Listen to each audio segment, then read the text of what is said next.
Assalamualaikum warahmatullahi wabarakatuh. Kembali lagi di channel Bagong Cerpen.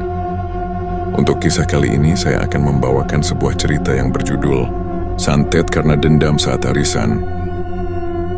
Sebelum kita lanjut ke ceritanya, tekan dulu tombol like video ini. Dan jangan lupa tekan juga tombol subscribe channel ini. Nyalakan juga lonceng notifikasinya agar tidak ketinggalan cerita-cerita lainnya dari channel ini. Dan seperti apa untuk kisah kali ini? Langsung saja kita masuk ke ceritanya. Ratna adalah seorang ibu muda berusia 30 tahun yang tinggal di sebuah desa kecil. Ia dikenal sebagai sosok ramah, ceria, dan sering membantu tetangga. Suaminya, Dimas, bekerja sebagai tukang kayu. Sementara Ratna mengelola warung kecil di depan rumah mereka. Kehidupan keluarga kecil ini terlihat bahagia meskipun sederhana. Tetangga mereka, Bu Marni, adalah wanita parubaya yang dikenal sebagai pribadi keras dan mudah tersinggung. Hubungan antara Ratna dan Bu Marni mulai renggang setelah sebuah insiden kecil di acara arisan desa. Saat itu, Ratna dengan niat bercanda mengatakan bahwa Bu Marni selalu datang terlambat ke acara. Candaan itu membuat para tetangga lain tertawa. Tetapi bagi Bu Marni, itu adalah penghinaan besar. Bu Marni menyimpan dendam dalam hati. Setiap kali ia melihat Ratna, amarahnya semakin membara. Ia merasa harga dirinya hancur karena Ratna. Namun, dendam itu tidak ia tunjukkan secara langsung. Bu Marni hanya diam, tetapi di dalam hati ia menyusun rencana untuk membalas Ratna. Suatu malam di bawah remang-remang lampu minyak di dapurnya, Bu Marni mengambil sebuah boneka kain. Ia duduk bersila di lantai, bibirnya bergetar melafalkan mantra yang ia pelajari dari seorang dukun hitam. Ia memandangi boneka itu dengan tajam, membayangkan wajah Ratna di depannya. Dengan penuh kebencian, ia menusukkan sebuah paku besar ke dada boneka itu sambil menggumamkan, "Rasakan ini. Biarkan tubuhmu hancur seperti aku hancur karena dirimu." Keesokan harinya, Ratna mulai merasakan sesuatu yang aneh. Saat ia melayani pembeli di warung, perutnya tiba-tiba terasa nyeri seperti ditusuk-tusuk. Ratna mencoba mengabaikannya, berpikir bahwa itu hanya masuk angin. Namun rasa sakit itu terus bertambah parah, terutama di malam hari. Dimas mulai khawatir melihat kondisi istrinya yang semakin melemah. Mereka memutuskan pergi ke puskesmas desa, tetapi dokter tidak menemukan apapun yang salah. Semua hasil pemeriksaan normal, tetapi Ratna masih terus kesakitan. Dokter hanya memberi obat penghilang rasa sakit dan meminta mereka untuk memantau kondisinya. Di tengah penderitaannya, Ratna mulai merasa ada yang aneh. Setiap malam ia mendengar suara seperti langkah kaki di luar rumah. Padahal saat diperiksa, tidak ada siapapun. Selain itu, bau busuk seperti bangkai mulai tercium di dalam rumah. Mereka tanpa ada sumber yang jelas. Ketegangan mulai membayangi keluarga kecil ini. Dimas bingung dan merasa tak berdaya. Sementara Ratna terus merasakan sakit yang tak kunjung hilang. Di balik semuanya, Bu Marni diam-diam tersenyum puas, meyakini bahwa balas dendamnya mulai membuahkan hasil. Malam itu Ratna terbaring lemah di atas ranjangnya. Sakit di perutnya seperti tak mengenal waktu, datang dan pergi dengan intensitas yang semakin mengerikan. Dimas yang duduk di sampingnya menggenggam tangan istrinya dengan erat. Ia mencoba memberikan semangat meskipun hatinya diliputi kekhawatiran. Namun saat tengah malam tiba, sesuatu yang lebih ganjil mulai terjadi. Ratna terbangun dari tidurnya dengan tubuh gemetar. "Mas, aku mimpi aneh," katanya dengan suara serak. Ia menceritakan bagaimana dalam mimpinya, seorang wanita berbaju hitam menusukkan paku ke sebuah boneka yang menyerupai dirinya. Meski Dimas menganggap itu hanya mimpi buruk, Ratna merasa ada yang lebih dari sekadar bunga tidur. Keesokan harinya, kondisi Ratna semakin memburuk. Ia mulai muntah darah dengan bau anyir yang menusuk. Saat membersihkan muntahan itu, Dimas menemukan sesuatu yang mengejutkan. Seutas kawat kecil karat, bercampur dengan darah. Dimas mencoba berpikir logis, mungkin kawat itu berasal dari makanan yang tak sengaja tertelan. Tapi bagaimana bisa? Ratna tak pernah memakan sesuatu yang mencurigakan. Bau busuk mulai menyelimuti rumah mereka, terutama saat malam tiba. Ratna juga mendengar suara-suara aneh. seperti bisikan samar yang terus memanggil namanya. Suara itu terdengar dari dapur, tetapi setiap kali Dimas memeriksa tak ada siapapun di sana. Puncaknya terjadi saat Ratna sedang tidur di ruang tengah. Ia terbangun karena rasa sakit yang luar biasa di dadanya. Dengan tangan gemetar, ia membuka kancing bajunya dan melihat bekas luka memar berbentuk paku yang tiba-tiba muncul di kulitnya. Ratna menjerit, membuat Dimas dan anak mereka terbangun dalam kepanikan. Ketegangan semakin memuncak ketika tetangga-tetangga mulai membicarakan kejadian aneh yang dialami keluarga Ratna. Beberapa dari mereka menyarankan untuk kembali ke dokter, sementara yang lain mulai membisikkan kemungkinan bahwa ini bukan sakit biasa. Salah seorang tetangga, Pak Sarman, seorang pria tua yang dikenal percaya pada hal mistis, mendatangi Dimas di warung. Dengan nada serius, ia berkata, "Harabra Mas Dimas, saya tahu ini bukan urusan saya, tapi apa yang menimpa istrimu, saya kurasa ini bukan penyakit biasa. Cobalah cari orang pintar. Mungkin ada yang berniat jahat, dak." Awalnya Dimas mengabaikan saran itu. Ia percaya pada ilmu medis dan merasa tak perlu melibatkan hal-hal mistis. Namun, setelah beberapa kali membawa Ratna ke puskesmas dan rumah sakit tanpa hasil, ia mulai mempertimbangkan kemungkinan bahwa ada sesuatu yang tak terlihat sedang menyerang keluarganya. Pada malam berikutnya, Ratna mengalami kejadian yang paling mencekam. Saat ia mencoba tidur, ia merasa tubuhnya seperti ditusuk-tusuk dari dalam. Ia memanggil Dimas dengan suara panik. Ketika Dimas datang, ia menyaksikan sesuatu yang mengerikan. Sebuah paku besar tampak menonjol di bawah kulit Ratna. Seperti hendak keluar dari tubuhnya, Dimas berteriak memanggil bantuan, sementara Ratna menjerit dalam kesakitan yang tak tertahankan. Malam itu Ratna terbaring lemah. Tubuhnya berkeringat dingin meski suhu ruangan terasa normal. Perutnya terasa seperti ditusuk-tusuk dari dalam, membuat ia menggeliat kesakitan. Dimas duduk di sampingnya bingung harus berbuat apa. Ia hanya bisa memegangi tangan istrinya sambil berharap rasa sakit itu segera hilang. Namun rasa sakit Ratna semakin menjadi-jadi. Ia memegang perutnya dan berkata dengan suara serak, "Reodat Mas, aku nggak kuat. Sakitnya seperti ada yang bergerak di dalam." Dimas mencoba membantunya duduk, tapi saat itu Ratna tiba-tiba muntah cairan berwarna gelap, disertai bau menyengat yang membuat Dimas mundur sejenak. Setelah membersihkan muntahan itu, Dimas melihat sesuatu yang aneh. Di dalam cairan tersebut, terdapat serpihan kecil seperti potongan logam berkarat. "Siapa ini?" gumam Dimas, suaranya dipenuhi rasa takut. Ratna hanya bisa menangis, tak mampu menjawab. Malam semakin larut, dan rumah mereka terasa lebih dingin dari biasanya. Bau busuk tiba-tiba menyelimuti kamar mereka, seolah berasal dari sesuatu yang tak terlihat. Dimas mencoba mencari sumber bau itu, tapi tak menemukan apa-apa. Saat ia kembali ke kamar, Ratna menatapnya dengan mata yang kosong. Sambil berbisik, "Dia ada di sini, Mas." Dia ada di sudut ruangan. Dimas mengikuti arah tatapan Ratna. Namun ia hanya melihat bayangan gelap di pojok kamar. Bayangan itu tampak diam tetapi terasa mengawasi mereka. Ketika Dimas mencoba mendekat, bayangan itu perlahan menghilang, meninggalkan suara bisikan samar yang menggema di telinganya. Puncak ketakutan terjadi ketika Ratna tiba-tiba menggeliat keras, memegangi perutnya dengan ekspresi penuh penderitaan. Dimas mencoba menahannya agar tetap tenang, namun ia terkejut saat melihat kulit perut Ratna tampak seperti menonjol dari dalam, seolah ada sesuatu yang ingin keluar. Dengan panik, Dimas mencoba menenangkan istrinya, tetapi Ratna terus meronta. Tak lama kemudian ia berteriak keras, "Rega, tolong aku, Mas. Keluarkan ini dari tubuhku." Namun sebelum Dimas bisa melakukan apapun, Ratna pingsan. Ketakutan Dimas semakin memuncak ketika anak mereka, Andin, mulai mengeluh hal serupa.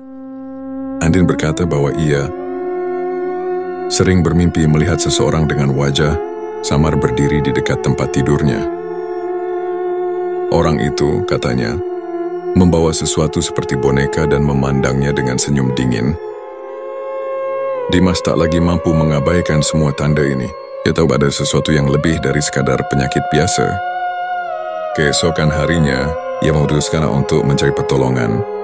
dari seseorang yang bisa menghadapi hal-hal di luar nalar. Keesokan paginya, Dimas membawa Ratna ke rumah sakit setelah kondisinya semakin parah. Wajah Ratna yang biasanya cerah kini pucat pasi. Tubuhnya terlihat semakin lemah dan matanya nyaris kehilangan sinar kehidupan. Ia hanya bisa terbaring di kursi roda, tak lagi mampu berjalan sendiri. Sesampainya di rumah sakit, seorang dokter memeriksa Ratna dengan seksama. Ia menjalani berbagai tes, termasuk tes darah, röntgen, dan USG. Namun hasilnya mengejutkan, semua tes menunjukkan Ratna dalam kondisi normal. Tidak ada yang salah dengan hasil pemeriksaan ini, kata dokter sambil mengernyitkan dahi. Dimas tidak percaya. Tapi dok, istri saya terus mengeluh sakit luar biasa. Tadi malam dia bahkan muntah darah bercampur serpihan logam. Dokter menggeleng pelan, tampak bingung. Secara medis saya tidak menemukan penyebabnya. Mungkin ini masalah psikis. Saya akan rujuk istri Anda ke spesialis kejiwaan. Ucapan itu membuat Dimas merasa marah sekaligus putus asa. Bagaimana mungkin rasa sakit yang begitu nyata dianggap sebagai gangguan kejiwaan? Ratna yang mendengar percakapan itu hanya menangis pelan, merasa tidak ada harapan lagi. Setelah kembali ke rumah, kondisi Ratna semakin memburuk. Tubuhnya semakin lemah, dan rasa sakit yang dirasakannya semakin hebat. Dimas yang masih berharap pada dunia medis, membawa Ratna ke dokter lain untuk mencari opini kedua. Namun hasilnya tetap sama. Setiap dokter memberikan jawaban serupa, kami tidak menemukan apa-apa. Malam harinya, tubuh Ratna kembali menggeliat kesakitan. Ia memegang erat perutnya dan berteriak histeris. Kali ini, bukan hanya Dimas yang mendengar, tetapi juga tetangga sebelah. Ketika tetangga datang untuk menenangkan, mereka kaget melihat kondisi Ratna. Salah satu dari mereka, seorang wanita tua bernama Bu Surti, berbisik kepada Dimas, "Mas Dimas, ini bukan urusan dokter. Ada yang lain." Sesuatu yang tidak bisa dijelaskan dengan akal sehat. Dimas masih mencoba menyangkal. "Tapi Bu, saya sudah membawa Ratna ke dua dokter. Saya masih berharap mereka bisa menemukan solusinya." Namun Bu Surti hanya menatap Dimas dengan mata tajam. Kalau Mas Dimas terus menunggu, nyawa istri Mas bisa hilang ya. Malam itu, Dimas duduk di samping Ratna yang tertidur. Setelah menelan obat penghilang rasa sakit, ia memandangi wajah istrinya yang kini hanya bayangan dari apa yang dulu. Di sisi lain, suara Bu Surti terus terngiang di kepalanya. Akhirnya Dimas memutuskan untuk mencari jalan lain. Mencari seseorang yang memahami dunia mistis, karena dunia medis tampaknya sudah menyerah. Dimas akhirnya menyerah pada logika medis, yang tak lagi mampu menjelaskan penderitaan Ratna. Malam itu, dengan tekad yang berat, ia mendatangi rumah Bu Surti untuk meminta bantuan. Bu Surti, seorang wanita tua yang dikenal memahami dunia mistis, mendengarkan cerita Dimas dengan penuh perhatian. Setelah Dimas selesai, Bu Surti mengangguk pelan. "Mas Dimas, ini bukan penyakit biasa. Apa yang menimpa Ratna adalah kiriman dari seseorang yang punya dendam besar," ucap Bu Surti dengan nada serius. "Saya tidak bisa menangani ini sendiri, tapi saya tahu seseorang yang bisa membantu. Namanya Pak Karta, beliau tinggal di desa seberang. Tapi Mas, perjalanan ke sana tidak akan mudah." Dimas mengangguk tanpa ragu. "Saya akan melakukan apapun untuk menyelamatkan istri saya," katanya tegas. Keesokan harinya Dimas dengan bantuan Bu Surti membawa Ratna dan Andin ke rumah Pak Karta. Perjalanan ke sana melewati jalan setapak di tengah hutan yang sunyi. Sepanjang perjalanan, Andin yang duduk di pangkuan Dimas beberapa kali menoleh ke belakang, seolah-olah melihat sesuatu. "Di sini ayah, ada yang mengikuti kita," kan bisik Andin dengan suara kecil. Dimas berusaha menenangkan putranya meski ia sendiri merasakan hawa dingin yang aneh. Sepanjang perjalanan, ketika mereka hampir sampai, sebuah angin kencang tiba-tiba bertiup membuat dedaunan beterbangan.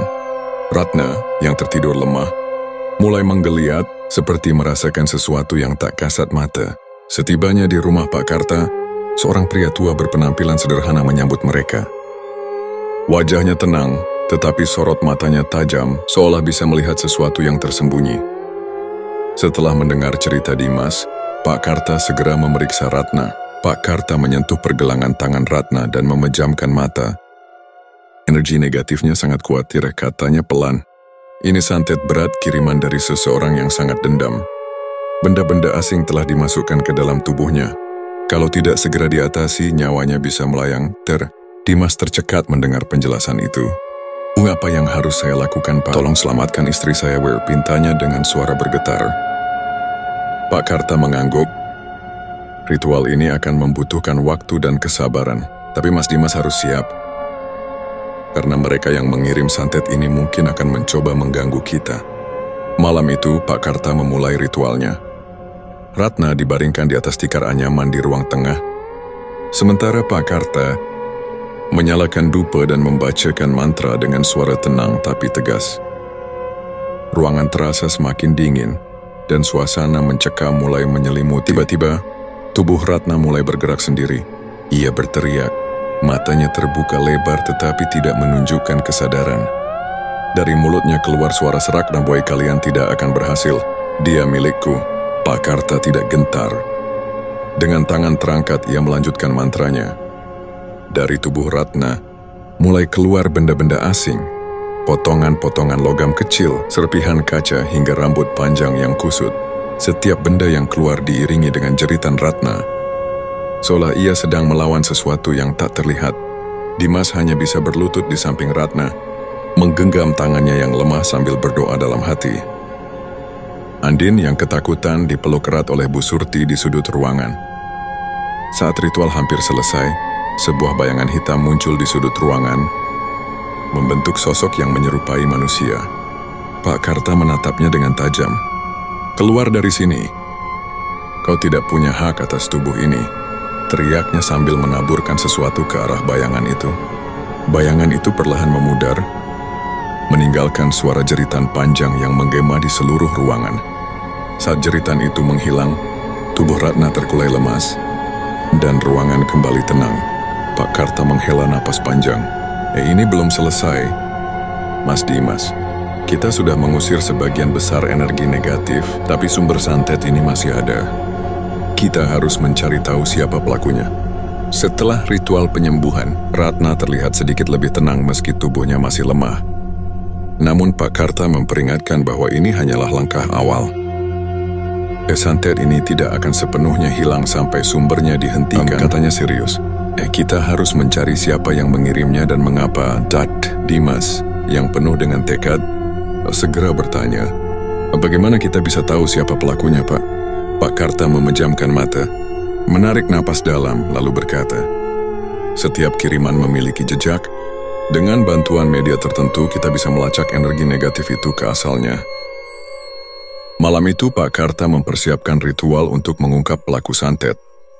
Ia meminta Dimas membawa benda pribadi Ratna, seperti pakaian atau perhiasan yang sering dipakai.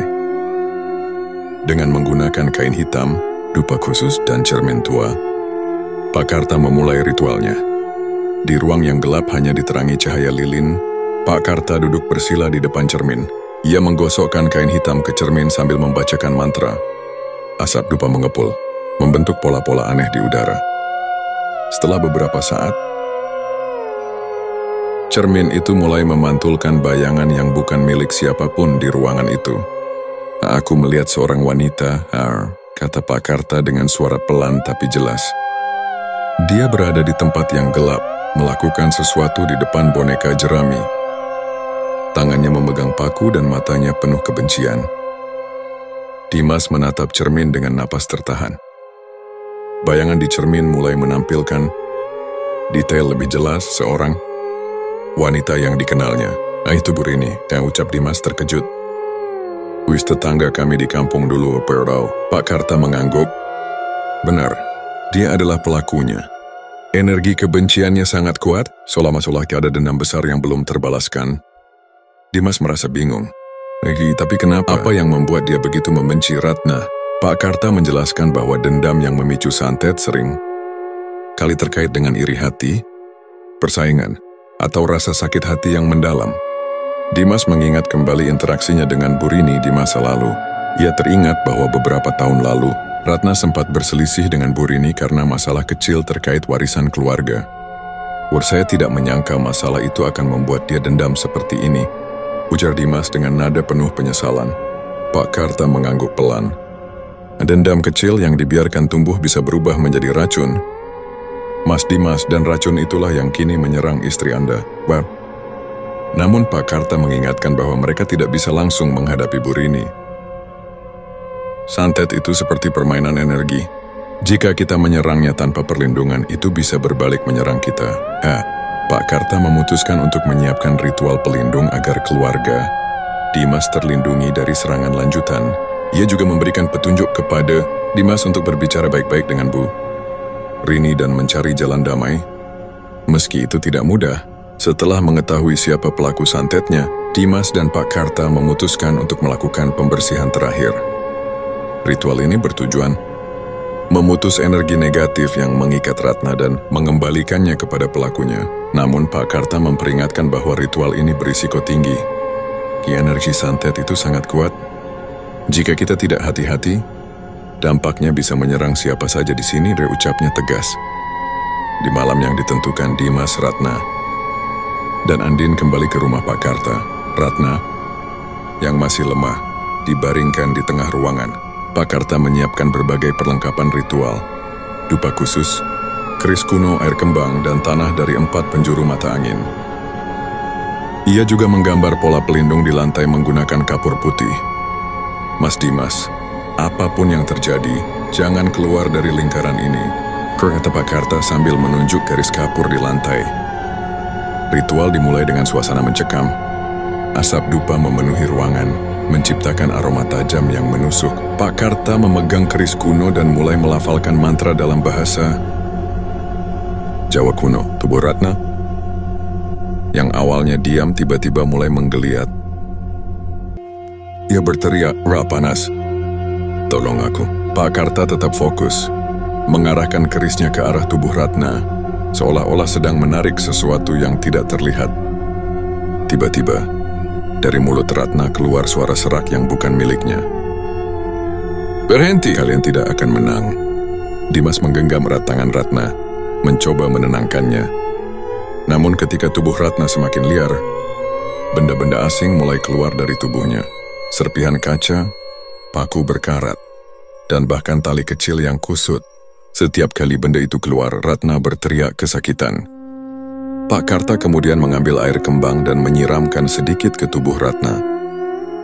"Dengan ini aku memutuskan segala ikatan jahat yang ada padamu," teriaknya sambil menancapkan keris ke tanah di depan Ratna. Suasana tiba-tiba berubah. Angin dingin berhembus di dalam ruangan, dan bayangan hitam besar muncul di sudut ruangan. Bayangan itu menyerupai sosok manusia dengan mata merah menyala. Andin yang melihat sosok itu menangis ketakutan. Namun Bu Surti yang ikut hadir segera memeluknya. "Pergilah, kau tidak memiliki kekuatan di sini lagi," teriak Pak Karta sambil menaburkan tanah dari 4 penjuru mata angin ke arah bayangan itu. Bayangan tersebut mengeluarkan jeritan mengerikan sebelum akhirnya menghilang. Setelah bayangan itu lenyap, tubuh Ratna terkulai lemas. Pak Karta duduk bersila di depannya, menutup matanya sejenak untuk menenangkan diri. Semua energi negatif sudah diusir, katanya sambil menghela napas panjang. Ya namanya, untuk benar-benar memutus ikatan ini, kita harus mengembalikan energi tersebut kepada pelakunya. Ia meminta Dimas untuk membawa sebuah benda milik Bu Rini, pelaku santet, agar ritual penyerahan bisa dilakukan. Dimas ragu, tapi ia sadar ini adalah satu-satunya cara untuk menyelamatkan Ratna sepenuhnya. Malam itu, Dimas pergi ke rumah Bu Rini dengan hati-hati, berusaha mengambil benda milik wanita itu tanpa diketahui. Saat kembali, Pak Karta segera memulai ritual terakhir untuk mengembalikan santet kepada pelakunya. Saat ritual berlangsung, Pak Karta melafalkan mantra dengan lantang, mengarahkan energi negatif yang terkumpul di depan cermin ke arah benda milik Bu Rini. Suara gemuruh terdengar, dan cermin tiba-tiba retak, seolah-olah menandakan bahwa energi tersebut telah berpindah. "Selesai, ucap Pak Karta sambil menghapus keringat di dahinya. Mulai sekarang, Ratna akan sembuh. Tapi pelajaran ini harus kita ingat. Dendam hanya membawa kehancuran. Aku, Ratna perlahan membuka matanya. Dan untuk pertama kalinya dalam beberapa minggu, ia tersenyum lemah. Terima kasih, bisiknya kepada Dimas dan Pak Karta. Beberapa hari setelah ritual pembersihan selesai, keadaan Ratna mulai membaik. Namun Dimas tidak bisa tenang. Ia merasa harus menyelesaikan semua ini dengan berbicara langsung kepada Bu Rini, pelaku yang telah menghancurkan keluarganya. Dimas mendatangi rumah Bu Rini dengan langkah berat. Rumah itu tampak suram, dengan halaman yang dipenuhi semak liar. Ia mengetuk pintu, dan tak lama kemudian Bu Rini membukanya. Wajah wanita itu terlihat lelah dan pucat, seolah ia telah menanggung beban yang sangat berat. Ada apa, Mas Dimas? Tanya Bu Rini dengan suara dingin. Dimas menghela napas, mencoba menahan emosinya. Saya tahu, Bu. Saya tahu apa yang Ibu lakukan kepada keluarga saya, tapi saya di sini bukan untuk marah atau balas dendam. Saya hanya ingin tahu kenapa. Wajah Bu Rini berubah dari dingin menjadi penuh emosi. Matanya mulai berkaca-kaca. Kenapa? Karena Ratna merebut segalanya dari saya. Dia mendapatkan warisan yang seharusnya menjadi hak saya. Dia hidup bahagia sementara saya koma dia mendapatkan kesedihan. Dimas menatapnya dengan penuh kekecewaan. Bu Rini, apa yang Ibu lakukan hampir membunuh istri saya. Apa dendam itu sepadan dengan nyawa seseorang? Bu Rini terdiam. Air matanya mulai mengalir, tetapi ia tidak mengucapkan sepatah kata pun. Pak Karta, yang menemani Dimas dari kejauhan, tiba-tiba muncul dan berkata, Bu Rini, apa yang Anda lakukan telah kembali kepada Anda. Energi negatif yang Anda kirimkan kini berbalik. Kezian depan Anda berhenti, Anda sendiri yang akan hancur. Bu Rini memandang Pak Karta dengan mata penuh ketakutan. Ia permasanya, tanyanya gemetar. Dendam dan santet itu seperti pisau bermata dua. Saat Anda mengirimkannya, sebagian energinya tetap tinggal di sekitar Anda, menunggu waktu untuk menyerang balik. Jelas, Pak Karta. Bu Rini menangis terisak. Ia mengakui perbuatannya dan meminta maaf kepada Dimas. Saya salah. Saya terlalu dikuasai oleh kebencian, katanya dengan suara parau. Dimas menghela napas panjang. Saya memaafkan Ibu, tapi maaf saja tidak cukup. Ibu harus bertanggung jawab atas perbuatan ini. Hentikan semua praktik yang berbahaya ini dan mohon ampun kepada Tuhan. Bu Rini mengangguk, lalu berjanji untuk berubah. Pak Karta memberikan air doa kepada Bu Rini dan memintanya membersihkan rumah serta dirinya dari energi negatif yang telah menumpuk. Malam itu Dimas pulang dengan perasaan lega meski lelah. Ia memeluk Ratna dan Andin erat-erat, bersyukur keluarganya telah selamat dari ancaman mengerikan ini. Hari-hari berlalu setelah konfrontasi dengan Bu Rini. Keluarga Dimas mulai merasakan kedamaian yang lama hilang. Ratna perlahan pulih sepenuhnya, meskipun luka trauma dari pengalaman mengerikan itu masih membekas. Namun kehidupan keluarga mereka kembali normal, dan Andin pun mulai tersenyum ceria lagi. Sementara itu, Bu Rini menghadapi pergulatan batin yang berat. Ia mulai membersihkan rumahnya dari benda-benda, ritual yang dulu ia gunakan untuk santet. Semua boneka jerami, paku, dan dupa ia bakar di halaman belakang. Saat api menyala, ia menatapnya dengan air mata yang terus mengalir, seolah-olah setiap benda yang terbakar melepaskan sebagian dari beban dendam yang ia pikul selama bertahun-tahun. Namun efek dari tindakannya tidak hilang begitu saja. Bu Rini sering merasa tubuhnya lemas dan pikirannya kacau. Ia berkali-kali bermimpi buruk tentang sosok bayangan yang menghantuinya, seolah-olah energi negatif yang dulu ia kirimkan kini terus menuntut balasan. Dalam keputusasaan, ia mendatangi Pak Karta untuk meminta bantuan. Pak Karta menerima Bu Rini dengan tenang. Apa yang Anda alami adalah akibat dari perbuatan Anda sendiri, katanya. Namun penyesalan adalah langkah pertama untuk memperbaiki segalanya. Sekarang Anda harus memohon ampun dan membangun hidup baru yang dipenuhi dengan kebaikan. Pak Karta memimpin sebuah ritual sederhana untuk membantu Bu Rini memutuskan ikatan dengan masa lalunya. Ia juga memberikan wejangan untuk mendekatkan diri kepada Tuhan dan berbuat baik kepada orang-orang yang pernah ia sakiti. Beberapa minggu kemudian, Bu Rini mendatangi rumah Dimas dan Ratna. Ia membawa sekeranjang buah dan dengan mata penuh penyesalan, Ia berkata, "Nuril, maafkan saya. Saya tahu kata-kata tidak cukup, tapi saya benar-benar ingin menebus kesalahan saya." Ratna yang masih merasa trauma awalnya ragu untuk menerima. Namun Dimas meyakinkannya bahwa memaafkan adalah cara terbaik untuk menyembuhkan luka mereka. Dan kita sudah melewati badai ini. Saatnya kita melanjutkan hidup tanpa kebencian, Charles, ujar Dimas dengan lembut. Dengan hati yang berat, Ratna akhirnya menerima permintaan maaf Bu Rini. Hubungan mereka tidak pernah kembali seperti dulu, tetapi tidak ada lagi dendam di antara mereka. Di akhir cerita, Dimas, Ratna, dan Andin duduk bersama di teras rumah mereka, menikmati sore yang tenang. Dimas menggenggam tangan Ratna, merasa bersyukur atas keluarganya yang tetap utuh meski melalui cobaan berat. "Yang penting kita tetap bersama, Far," ujar Dimas sambil tersenyum. Dari kejauhan, Bu Rini terlihat berjalan pelan dengan membawa bunga untuk ditanam di halaman rumahnya, mencoba memulai hidup baru yang damai.